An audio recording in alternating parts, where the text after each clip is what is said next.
Bienvenido a la lectura bíblica en un año. Deseamos que tu amor y tu relación personal con Dios crezca. Más alábese en esto el que se hubiere de alabar, en entenderme y conocerme, que yo soy Jehová, que hago misericordia, juicio y justicia en la tierra, porque estas cosas quiero, dice Jehová. Jeremías capítulo 9 versículo 24.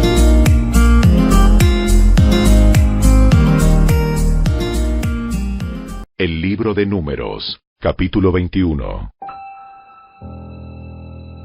El rey cananeo de Arad, que vivía en el Negev, oyó que los israelitas se acercaban por el camino que atraviesa a Tarim. Así que atacó a los israelitas y tomó a algunos como prisioneros. Entonces Israel hizo un voto al Señor. Si entregas a este pueblo en nuestras manos, destruiremos por completo todas sus ciudades. El Señor oyó la petición de los israelitas y les dio la victoria sobre los cananeos. Así que los israelitas los destruyeron por completo, junto con sus ciudades. Y desde entonces ese lugar se conoce como Horma. Luego el pueblo de Israel salió del monte Hor y tomó el camino hacia el Mar Rojo para bordear la tierra de Edom. Pero el pueblo se impacientó con tan larga jornada. Comenzó a hablar contra Dios y Moisés. ¿Por qué nos sacaron de Egipto? ¿Por qué nos sacaron de Egipto para morir aquí en el desierto? Aquí no hay nada para comer ni agua para beber. ¿Qué agua para beber? Además, detestamos este horrible maná. Entonces el Señor envió serpientes venenosas entre el pueblo y muchos fueron mordidos y murieron. Así que el pueblo acudió a Moisés y clamó: Hemos pecado al hablar contra el Señor y contra ti. Pide al Señor que quite las serpientes. ¡Que quite las serpientes! ¡Que quite las serpientes! Así pues, Moisés oró por el pueblo. Entonces el Señor le dijo a Moisés: Haz la figura de una serpiente venenosa y átala a un poste. Todos los que sean mordidos vivirán tan solo con mirar la serpiente. Así que Moisés hizo una serpiente de bronce y la ató a un poste. Entonces los que eran mordidos por una serpiente miraban la serpiente de bronce y sanaban. Después, los israelitas viajaron a Obot y acamparon allí. Luego siguieron a Ije-Abarim en el desierto situado en la frontera oriental de Moab. De allí viajaron al valle del arroyo Sered y armaron el campamento. Después partieron y acamparon en el otro lado del río Arnón, en el desierto junto al territorio amorreo.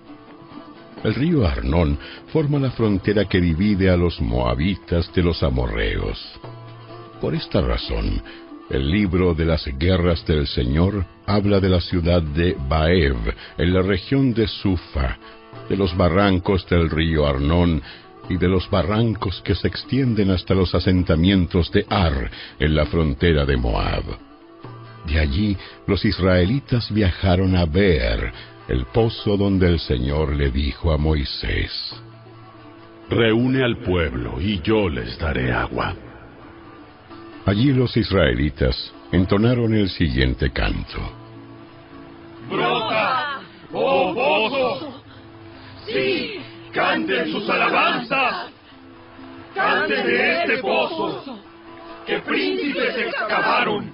¡Que grandes líderes abrieron con sus cedros y varas!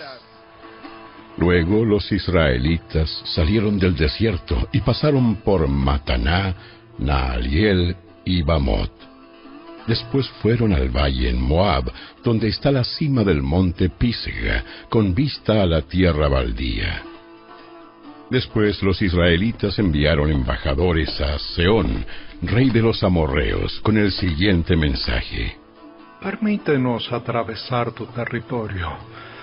Tendremos cuidado de no pasar por tus campos y viñedos. Ni siquiera beberemos agua de tus pozos. Seguiremos derecho por el camino real hasta que hayamos atravesado tu territorio. Sin embargo, el rey Sehón rehusó permitirles atravesar su territorio. En cambio, movilizó a todo su ejército y atacó a Israel en el desierto y peleó con ellos en Jaasa. Así que los israelitas los masacraron a filo de espada y ocuparon su tierra, desde el río Arnón hasta el río Jaboc. Avanzaron solo hasta los límites de los amonitas, porque su frontera estaba fortificada. De manera que Israel tomó todas las ciudades amorreas y se estableció en ellas, incluida la ciudad de Hesbón y sus aldeas vecinas. Hesbón había sido la capital de Sehón, rey de los amorreos. Él había derrotado al rey moabita anterior y se había apoderado de toda su tierra hasta el río Arnón. Por eso los poetas antiguos escribieron lo siguiente sobre él. Vengan a Hesbón y que sea reconstruida. Que la ciudad de Sehón sea restaurada. Un fuego ardiente salió de Hesbón, un incendio de la ciudad de Sehón. Quemó la ciudad de Ar en Moab. Destruyó a los gobernantes de las alturas de Arnón. ¿Qué aflicción te espera, oh pueblo de Moab? Están acabados, oh adoradores de Quemos. Quemos dejó a sus hijos como refugiados, a sus hijas como cautivas de Sehón, el rey amorreo. Los hemos destruido por completo, desde Hesbón hasta Dibón. Los hemos exterminado por completo, hasta lugares tan lejanos como Nofa y Medeba. Así pues, el pueblo de Israel ocupó el territorio de los amorreos. Después que Moisés envió hombres a explorar la región de Jazer, tomaron todas las ciudades de la región y expulsaron a los amorreos que vivían allí. Luego volvieron y se marcharon por el camino que se dirige a Basán. Pero Og, rey de Basán, los atacó con todo su pueblo en Edrei. El Señor le dijo a Moisés: No le tengas miedo, porque yo te lo he entregado junto con toda su gente y su tierra. Haz con él lo mismo que hiciste con Sehón, rey de los amorreos, que gobernó en Hesbón. Así que Israel mató al rey Og, a sus hijos y a todos sus súbditos. No quedó nadie con vida. Entonces Israel ocupó su territorio. Capítulo 22. Luego el pueblo de Israel viajó a las llanuras de Moab y acampó al oriente del río Jordán, frente a Jericó. Balac, hijo de Zippor, el rey moabita, había visto todo lo que los israelitas hicieron a los amorreos. Entonces, cuando el pueblo de Moab vio que los israelitas eran muchos, se aterró. El rey de Moab dijo a los ancianos de Madián: Esta muchedumbre devorará todo lo que está a la vista, como un buey devora el pasto en el campo. Entonces Balac, rey de Moab, envió mensajeros para llamar a Balaam, hijo de Beor, que vivía en Petor, su tierra natal, cerca del río Éufrates. Su mensaje decía: Mira, una inmensa multitud que cubre la faz de la tierra ha llegado de Egipto y me amenaza. Ven, por favor, maldíceme a este pueblo, porque es demasiado poderoso para mí. De esta manera quizá yo pueda conquistarlos y expulsarlos de la tierra. Yo sé que sobre el pueblo que tú bendices caen bendiciones, y al pueblo que tú maldices le caen maldiciones. Entonces los mensajeros de Balac y los ancianos de Moab y de Madián partieron con el dinero para pagarle a Balaam a fin de que maldijera a Israel. Llegaron donde estaba Balaam y le transmitieron el mensaje de Balac. Quédense aquí esta noche y en la mañana les diré lo que me indique el Señor. Así que los funcionarios de Moab se quedaron con Balaam. Esa noche, Dios vino a Balaam y le preguntó: ¿Quiénes son estos hombres que te visitan? Balaam le dijo a Dios: Balac, hijo de Zippor, rey de Moab, me envió este mensaje. Mira, una inmensa multitud que cubre la faz de la tierra ha llegado de Egipto. Ven y maldíceme a este pueblo. De esa manera quizás podré hacerles frente y expulsarlos de esta tierra. Pero Dios le dijo a Balaam: No vayas con ellos ni maldigas a este pueblo, porque es bendito. A la mañana siguiente, Balaam se levantó y les dijo a los funcionarios de Balac: Regresen a casa. El Señor no me dejará ir con ustedes. Entonces los oficiales moabitas regresaron al rey Balac y le informaron: Balaam se negó a venir con nosotros. Así que Balac intentó de nuevo. Esta vez envió a un mayor número de funcionarios, aún más distinguidos que los que envió la primera vez.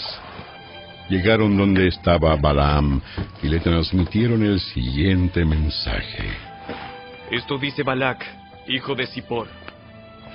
Por favor, no permitas que nada te impida venir a ayudarme. Te pagaré muy bien y haré todo lo que me pidas. Solamente ven y maldíceme a este pueblo. Entonces Balaam les respondió a los mensajeros de Balac: Aunque Balac me diera su palacio repleto de plata y oro, yo no podría hacer absolutamente nada en contra de la voluntad del Señor mi Dios. Pero quédense aquí una noche más, y veré si el Señor tiene algo más que decirme. Esa noche Dios vino a Balaam y le dijo: Ya que estos hombres vinieron por ti, levántate y ve con ellos, pero solo haz lo que yo te indique. A la mañana siguiente, Balaam se levantó, ensilló su burra y salió con los funcionarios moabitas.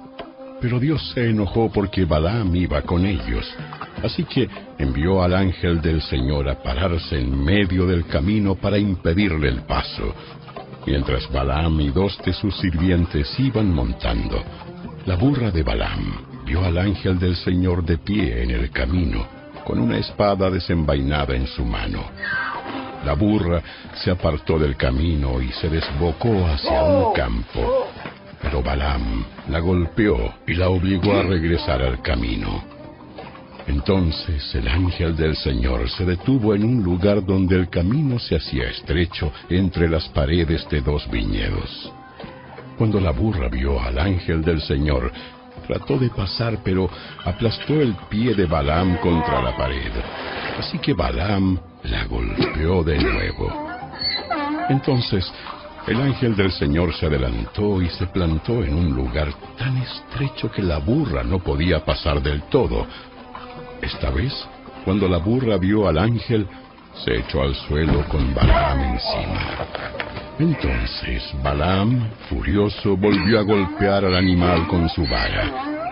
Así que el Señor le dio a la burra la capacidad de hablar. ¿Qué te he hecho para merecer que me pegues 3 veces? ¡Me has dejado en ridículo! Si tuviera una espada, te mataría. Pero yo soy la misma burra que has montado toda tu vida. ¿Alguna vez te he hecho algo así? No. Entonces el Señor abrió los ojos de Balaam y vio al ángel del Señor de pie en el camino con una espada desenvainada en su mano. Balaam se inclinó y cayó rostro en tierra ante él. ¿Por qué le pegaste a tu burra 3 veces? Mira, he venido a impedirte el paso porque con terquedad te me opones. 3 veces la burra me vio y se apartó del camino. Si no, te aseguro que te habría matado a ti y habría dejado a la burra con vida. Entonces Balaam le confesó al ángel del Señor: He pecado. No comprendí que tú estabas parado en el camino para impedirme el paso. Volveré a casa si te opones a mi viaje. Pero el ángel del Señor le dijo a Balaam: Ve con estos hombres, pero habla solamente lo que yo te diga. Así que Balaam siguió con los funcionarios de Balac. Cuando el rey Balac supo que Balaam estaba en camino, salió a su encuentro a una ciudad moabita situada en el río Arnón, en la frontera más distante de su tierra. ¿No era urgente la invitación que te envié? ¿Por qué no viniste enseguida? ¿No me creíste cuando te dije que te honraré con una generosa recompensa? Mira, ya he venido, pero no está en mis manos decir lo que yo quiera. Hablaré únicamente el mensaje que Dios ponga en mi boca. Luego, Balaam acompañó a Balac a Kiriat Huzot. Allí el rey sacrificó ganado y ovejas, y envió porciones de la carne a Balaam y a los oficiales que estaban con él. A la mañana siguiente, Balac subió con Balaam a un lugar llamado Bamot Baal, y desde allí se podía ver parte del pueblo de Israel. El Evangelio según Marcos, capítulo 8. En esos días se reunió otra gran multitud, y de nuevo la gente quedó sin alimentos. Jesús llamó a sus discípulos y les dijo: Siento compasión por ellos. Han estado aquí conmigo durante 3 días y no les queda nada para comer. Si los envío a sus casas con hambre, se desmayarán en el camino, porque algunos han venido desde muy lejos. ¿Cómo vamos a conseguir comida suficiente para darles de comer aquí en el desierto? ¿Cuánto pan tienen? 7 panes. 7 panes. Entonces Jesús le dijo a la gente que se sentara en el suelo. Luego tomó los 7 panes, dio gracias a Dios por ellos, los partió en trozos y se los dio a sus discípulos, quienes repartieron el pan entre la multitud. También encontraron unos pescaditos. Así que Jesús los bendijo y pidió a sus discípulos que los repartieran. Todos comieron cuanto quisieron. Después, los discípulos recogieron 7 canastas grandes con la comida que sobró. Ese día había unas 4,000 personas en la multitud, y Jesús las envió a sus casas luego de que comieron. Inmediatamente después, subió a una barca con sus discípulos y cruzó a la región de Dalmanuta. Cuando los fariseos oyeron que Jesús había llegado, se acercaron y comenzaron a discutir con él. Para ponerlo a prueba, exigieron que les mostrara una señal milagrosa del cielo que validara su autoridad. Cuando Jesús oyó esto, suspiró profundamente en su espíritu y dijo: ¿Por qué esta gente sigue exigiendo una señal milagrosa? Les digo la verdad, no daré ninguna señal a esta generación. Luego regresó a la barca y los dejó y cruzó al otro lado del lago. Pero los discípulos se habían olvidado de llevar comida y solo tenían un pan en la barca. Mientras cruzaban el lago, Jesús les advirtió: Atención, tengan cuidado con la levadura de los fariseos y con la de Herodes. Al oír esto, comenzaron a discutir entre sí, pues no habían traído nada de pan. Jesús supo lo que hablaban, así que les dijo: ¿Por qué discuten por no tener pan? ¿Todavía no saben ni entienden? ¿Tienen el corazón demasiado endurecido para comprenderlo? ¿Tienen ojos y no pueden ver? ¿Tienen oídos y no pueden oír? ¿No recuerdan nada en absoluto? Cuando alimenté a los 5,000 con 5 panes, ¿cuántas canastas con sobras recogieron después? 12. Y cuando alimenté a los 4,000 con 7 panes, ¿cuántas canastas grandes con sobras recogieron? 7. ¿Todavía no entienden? Cuando llegaron a Betsaida, algunas personas llevaron a un hombre ciego ante Jesús y le suplicaron que lo tocara y lo sanara. Jesús tomó al ciego de la mano y lo llevó fuera de la aldea. Luego escupió en los ojos del hombre, puso sus manos sobre él y le preguntó: ¿Puedes ver algo ahora? El hombre miró a su alrededor y dijo: Sí. Veo algunas personas, pero no puedo verlas con claridad. Parecen árboles que caminan. Entonces Jesús puso nuevamente sus manos sobre los ojos del hombre y fueron abiertos. Su vista fue totalmente restaurada y podía ver todo con claridad. Jesús lo envió a su casa y le dijo: No pases por la aldea cuando regreses a tu casa. Jesús y sus discípulos salieron de Galilea y fueron a las aldeas cerca de Cesarea de Filipo. Mientras caminaban, él les preguntó: ¿Quién dice la gente que soy? Bueno, algunos dicen Juan el Bautista, otros dicen Elías, y otros dicen que eres uno de los otros profetas. Entonces les preguntó: ¿Y ustedes? ¿Quién dicen que soy? Pedro contestó: Tú eres el Mesías. Pero Jesús les advirtió que no le contaran a nadie acerca de él. Entonces Jesús comenzó a decirles que el Hijo del Hombre tendría que sufrir muchas cosas terribles y ser rechazado por los ancianos, por los principales sacerdotes y por los maestros de la ley religiosa.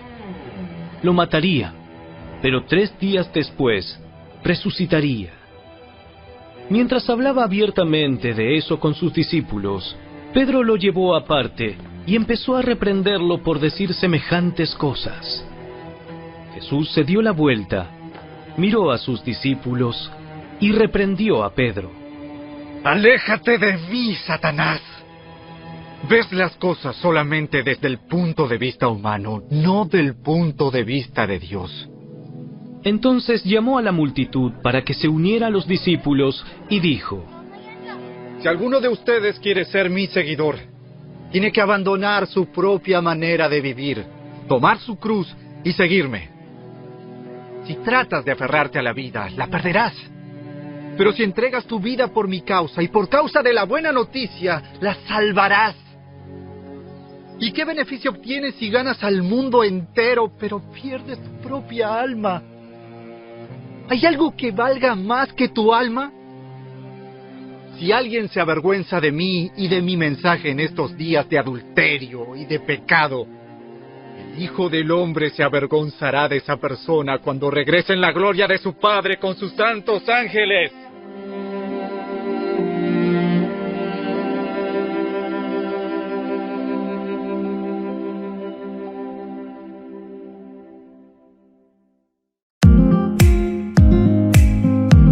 Te esperamos el día de mañana. Recuerda, toda la Escritura es inspirada por Dios y útil para enseñar, para redarguir, para corregir, para instruir en justicia, a fin de que el hombre de Dios sea perfecto, enteramente preparado para toda buena obra. Segunda carta de Timoteo capítulo 3 versos 16 y 17.